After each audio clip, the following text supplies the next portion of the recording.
It is September 30th. It's a Friday, and my name is Bill McCamley. I am a state representative from Las Cruces and Nicia with your legislative update for the day. I'm up here in Santa Fe in a committee room. The governor has called a special session, which is a fairly unusual thing. We usually meet only about once a year, but the big issue is resolving a roughly $600 million hole in the state budget.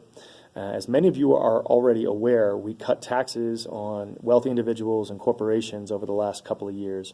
And the result of that is that we rely heavily on oil and gas prices to fund state government. So things like K-12 education, colleges and universities, state police, Medicaid, all of these types of services. And since we don't have the money to pay for that, we over budgeted in the last year because oil prices didn't improve the way we thought they were going to. It means we don't have the money to pay for the state government, and we're going to start bouncing checks pretty soon. So that's the big issue. How do we figure that out? Well, there's a couple things that everybody agrees with, which is to take existing accounts and capital outlay, which is infrastructure accounts that have been appropriated in the past from 2014 and before, and say, okay, you guys aren't using this money. We'll take all this up and we'll use it to plug the hole. And everybody pretty much agrees with that, but there's two problems with that. You can only basically do that once. And the other problem is there's only about $160, $170 million in that pot to cover a $500 million hole. So where do you go from there? You can look at closing tax loopholes.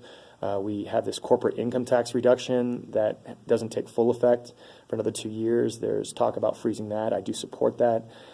There's talking about state cuts across the board. Higher education is looking at between a 5 and 7% cut. If that happens at NMSU, you're looking at possibly 100 people getting fired, which is a real problem for people in my district.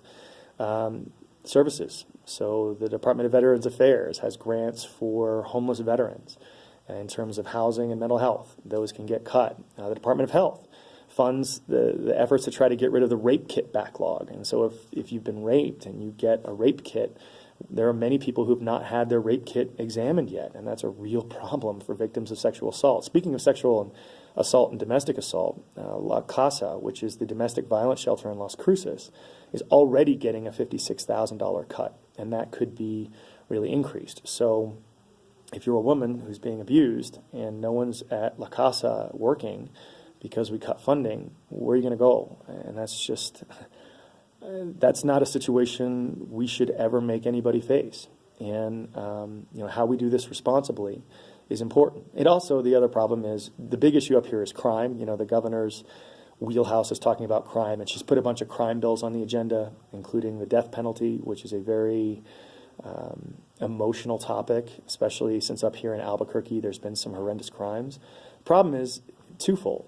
Number one, the death penalty costs a lot more money than putting someone in prison for life. In fact, in Texas, which does it the most efficiently, is about 3 times as much. So if you put someone in death row and have to spend all the money going through the appeals process to put them to death, where's that money coming from? It's coming out of education. It's coming out of social services. It's coming out of police officers. That money is all in one pot, and it's not being magically produced anywhere, right? So I guess that begs the question, what is justice? For me, justice is removing a problem person from society, putting them in prison for life, and funding those programs that will stop people in the future from getting hurt. That's what justice should be. When you kill someone on the death penalty, it doesn't bring anybody back to life. But if you spend that money on a social worker who can protect a kid, or a cop who can protect someone's life, that does protect someone's life. And that, for me, should be our priority. The other problem about this is to be honest with you, this is election year politics. And the governor is looking for a way to get some of the people, the Republicans that she supports for the House and the Senate, to have some good news for their election. And the death penalty and some of these crime bills are what they're using. And the problem I have with that is that we're not then spending the time and effort to look at this massive budget hole.